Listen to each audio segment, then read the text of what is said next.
Hello and welcome to this week's edition of the Hockey House. You may know us on the popular hockey website, thehockeyhouse.net. I'm Stephen Ellis. I'm Brendan Saunders. And Brendan. Me. Guess what? Okay. We have a guest today. Well, if I stare at the wall, I've done it every episode, so I'm going to do a really quick rumble. Okay. Okay, I'm not really sure what that means. Anyways, we got a guest. I spent a lot of time with him over the last month, and we all played on the Helsinki Winkies ball hockey team. That's true. Who are you? My name is Avry Lewis-McDougall of AverySports.com and Avery Sports Show. Yes. What a name! Ho ho! So if you like his fedora, he wears that That's everywhere cool. he goes, so it's very easy to know who he is.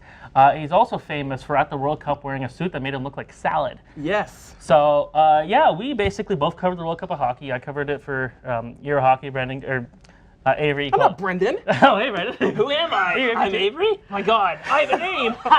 Avery covered it for Avery Sports, and I believe... And the Oilers rig as well, too. the Oilers rig, yeah. So we're kind of busy covering it. And it was a crazy experience spending every day at the arena. You didn't spend every day, but spent a long time. But, Very long time. so I know you guys both obviously watched the World Cup. Probably not you. You had nothing to do with that. What? What a World Cup? Yeah, you had to sit in the media center. That sucked. Yeah, but I know. we got to see some cool players. I want to know, now that the tournament's over and we know who won, it was definitely a good job by Bosnia, great team. Canada, for good reason. My Ditka! Yes. Who are the biggest surprises for you both? And I'm going to start with Brendan. Biggest surprises per team? Yeah. Well... Player-wise, I should say. Oh, player-wise? Well, I was surprised Europe did as well as they were, but the one player who really impressed me, and it was actually not in Europe, I liked Nathan MacKinnon before, but he played really well. I really like the way Nathan MacKinnon played this tournament. It's weird thinking that you like a guy who's actually good in the NHL. Right? Like Dave Grohl says, he only writes hit songs. I only like hit players. So The guys who hit or guys who are hits on the only great players are So not me. Connor McDavid then? No. Well, Because, he sucks, right? Well, looking up on the stats, Oshawa final is terrible. Guelph semifinal is terrible. First World Juniors is terrible. The whole Team Canada, when Russia started spanking them in the World Junior 2015, I was going, my God, if they don't win, I'm going to flush myself down the toilet. But no, Nathan MacKinnon I thought played really, really well. The surprise for me is no one knew how to play defense in the tournament. They all took the passer and basically gave everyone a 50-foot breakaway. But Europe surprised me as a team. I think it surprised everybody. And Nathan MacKinnon was great. Your surprises? You know, my surprise as well. Can I say all of Team USA for being just garbage? Yes. You build an NHL team for an all-star tournament. Why? Why would you do that? Like Cal Palmieri. I don't get that. We Brendan and I think talked about this before, especially when it comes to the World Juniors. You'll see teams like Canada put in like a team with more grit. It's like, don't do that, guys. Pick your best players. And Thomas Chabot, wherever that came from, wherever you think that came from, just flush that down my 8-ply toilet paper and you'll never see him again. Like, he's awful. He's played awful everywhere I've seen him. He does this. He falls on the ice. I can't believe I didn't get the puck. He's awful. Like, I mean, it's good that St. John has a first-round pick as their defenseman, but God, he's awful. Wow, that's a mouthful. That is a lot, Brendan. Yeah. But okay, so you're surprised at USA. Yeah, USA, yes. You like McKinnon in Europe. I would say Europe too. That's hard to argue that one. You know what? I almost want to say how good Brad Marchand was in this tournament. We know Marchand's a good player, but he almost seemed like a guy you'd be putting in your fourth line. You'd be giving more ice time to guys like Duchesne or Giroux, but no, Marchand looked fantastic with Bergeron and Crosby, and just to think about that kind of makes sense. Of course, Marchand and Bergeron know how to play each other in Boston, and Crosby and Bergeron seem to be tied together whenever they play for Team Canada. True. To see those guys play together was great. Now, I would have liked to see if Marchand didn't play, let's not forget Giroux and Crosby played fantastic together at the World Championships in 2015. Even though they hate each other. What? Even though they hate each other. They hate each other on the ice. I feel like if they're on the same team, it's a little bit of a different story. But yeah, of course, we can't argue with Europe being just a team that didn't make sense to be there, but they're there. No, and Ralph Kruger, big up to him for what he did coaching that team. Ralph Kruger, if he wants to come back to hockey one day, someone hire this man. But his time in Southampton in EPL, it consumes him. But if he wants to come back into the league one day, someone hire Ralph Kruger, please. The man deserves a gig. That was kind of what was funny about one of his ending quotes was that he wants to continue coaching Southampton. It's like, wow. So a coach who just impressed everybody is turning down a job to coach another team in another sport. To be exact, the chairman of Southampton. To go work with another team. Yeah. That just seems weird. That just seems backwards. But yeah, I think we could all agree kind of Europe was the team that kind of surprised everybody. Anyways, we go to a break. We come back. We have lots of World Cup stuff to talk about. We've got Team Canada, and of course, we have some things we'd like to change in this tournament. So see you soon.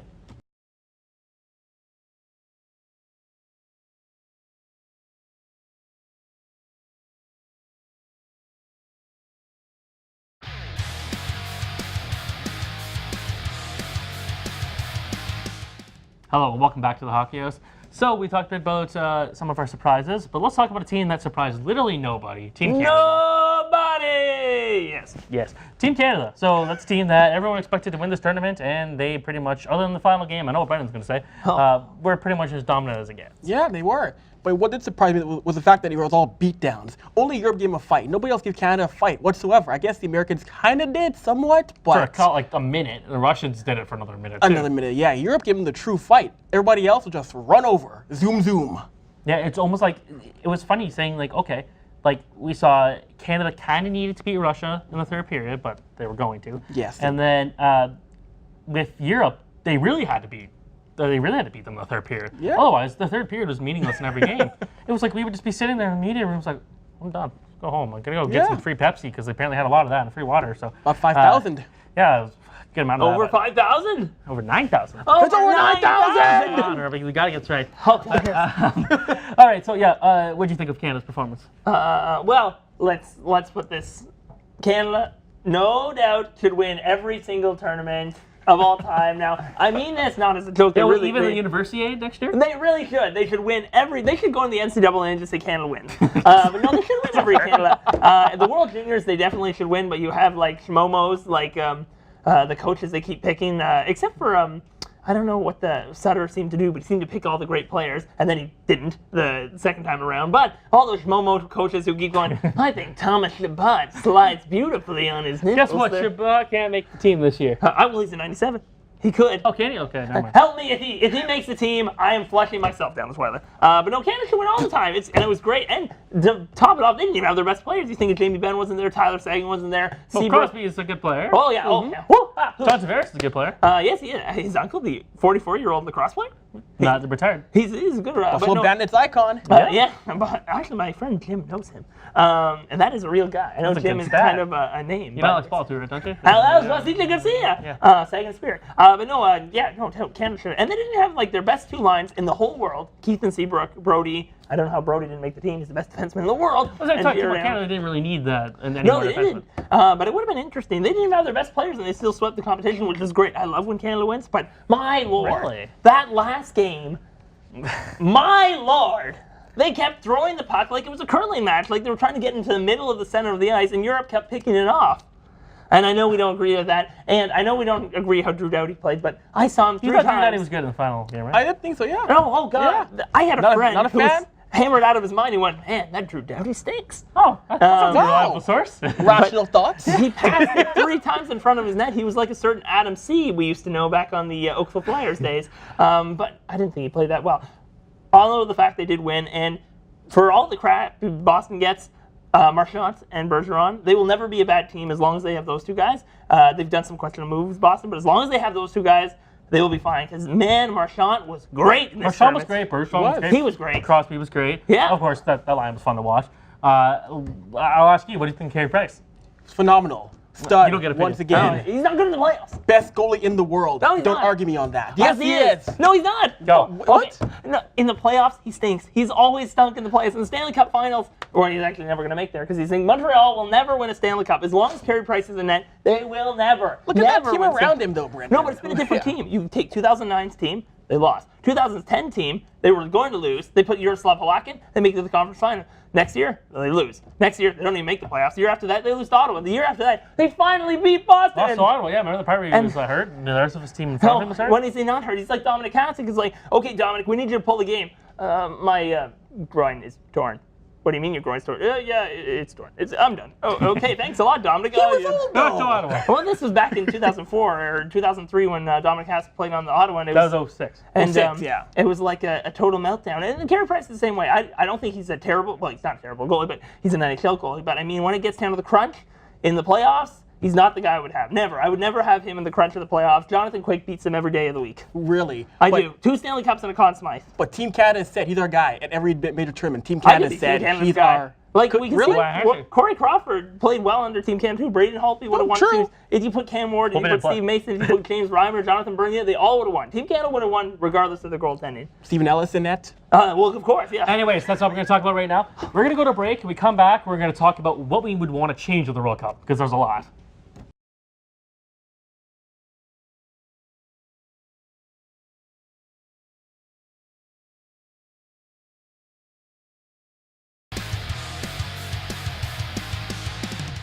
Hello, welcome back to the Hockey House. So, Brendan, Hmm? want to know what we have here? Well, just I thought we had great friends. What's underneath this desk? Well, I see a couple of legs. I see a plug. Wait a minute. What is that? That's yellow, and it's blue, and it's a tuxedo from heaven. Good Lord, it's not a Blue Jays. This is Radolf Onarx's Spengler Cup threads jersey.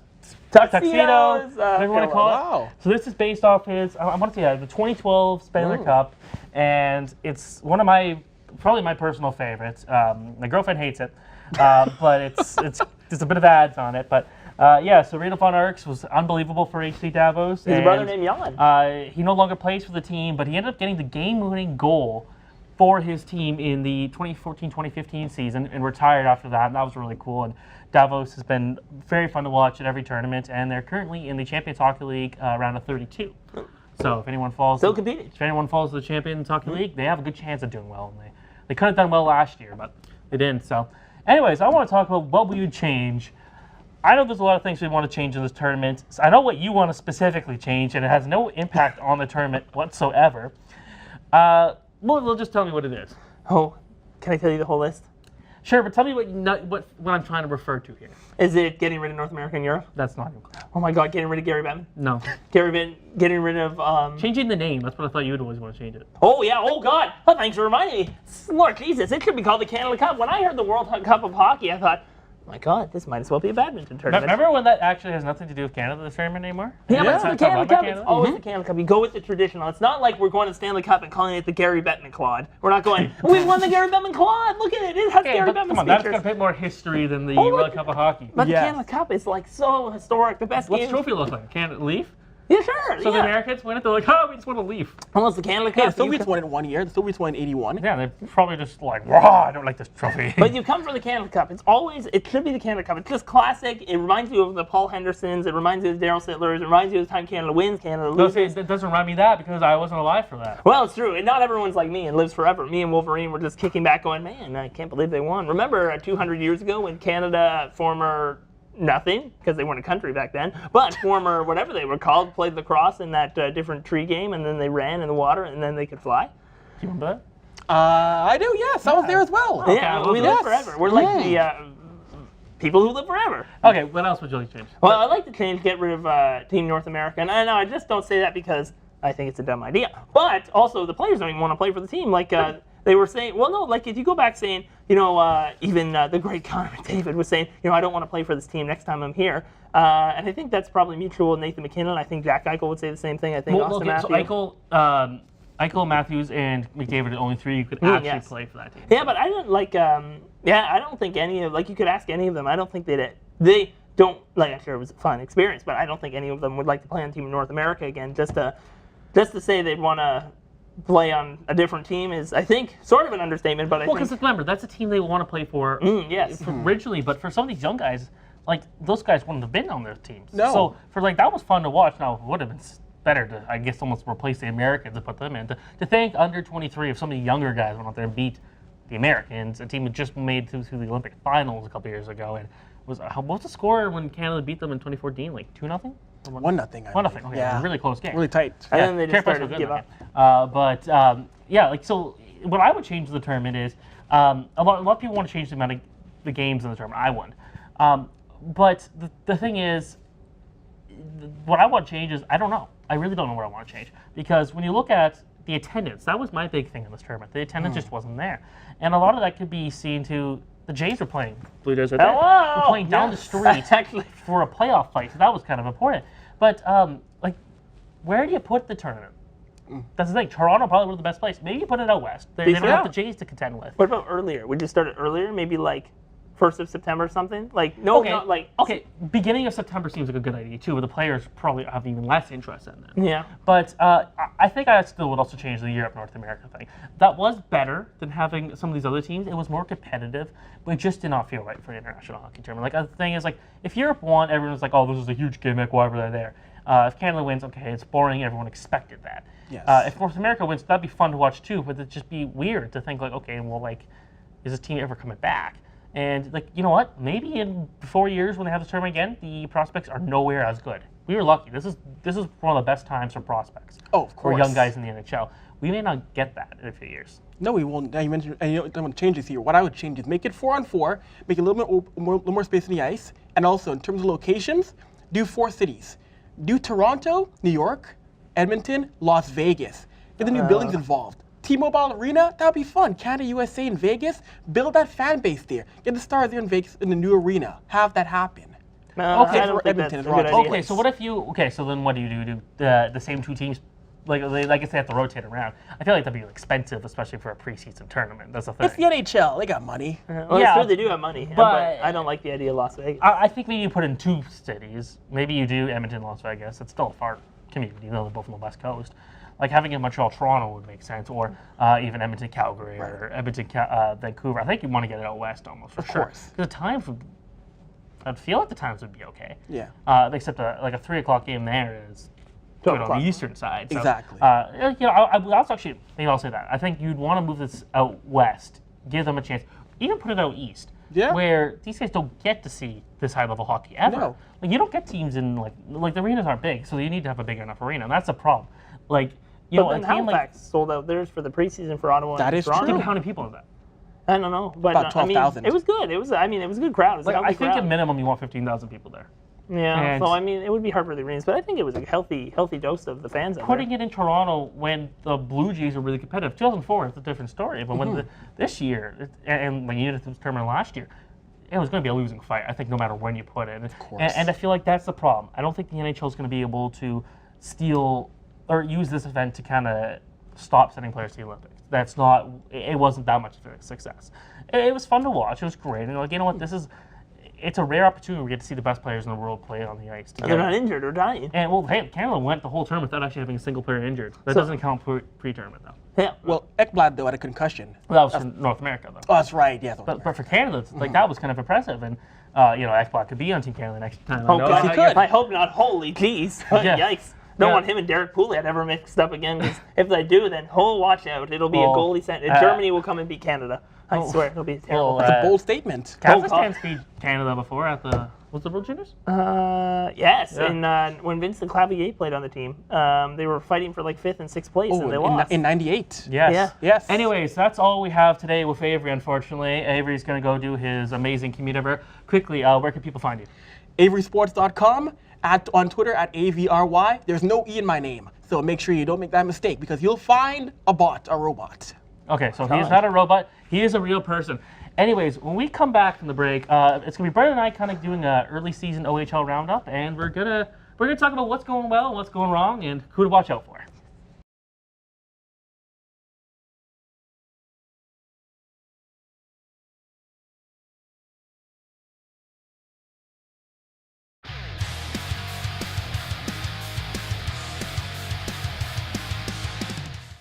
Welcome back to the Hockey Host, and Brendan. We've lost the chair. Where to win? Where'd he go?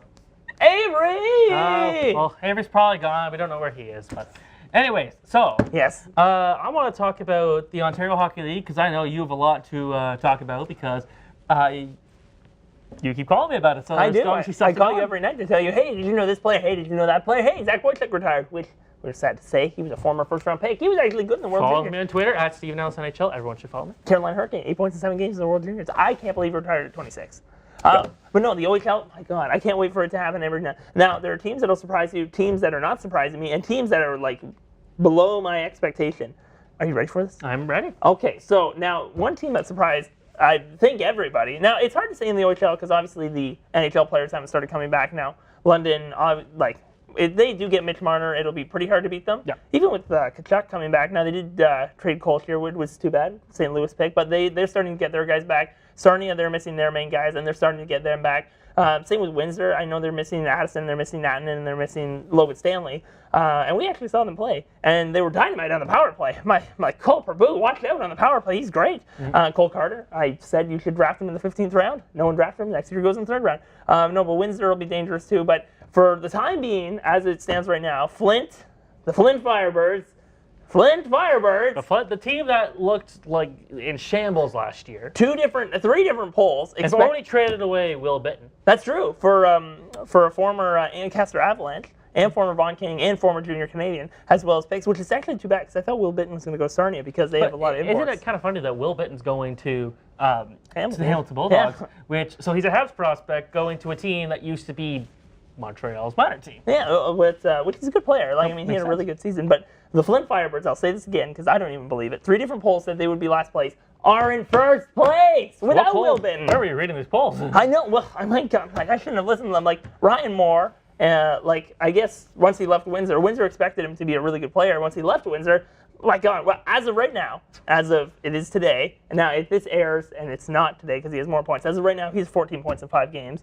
which is unbelievable. And Nick Camano, a 5th-round pick by Dallas, has 13 points in 5 games, which is unthinkable. Luke Kerwin, who I thought was a write-off from Windsor and just didn't pan off in the OHL, is over a point a game. Matt Henderson, same thing, a Brantford 99, is over a point a game. Ty Delandria, former Cow, Central Ontario Wolf. What, Cow? Yeah, Cow. Central Ontario Wolf. Oh. Cow. Former Cow. He's a rookie, born in 2000 as a point a game guy. Yeah, good job on that one. Well, thank you. It's actually a thing that's on their, my friend Matt, his brother Luke, on when they played Kingston versus Central Ontario. It's Kingston versus Cow.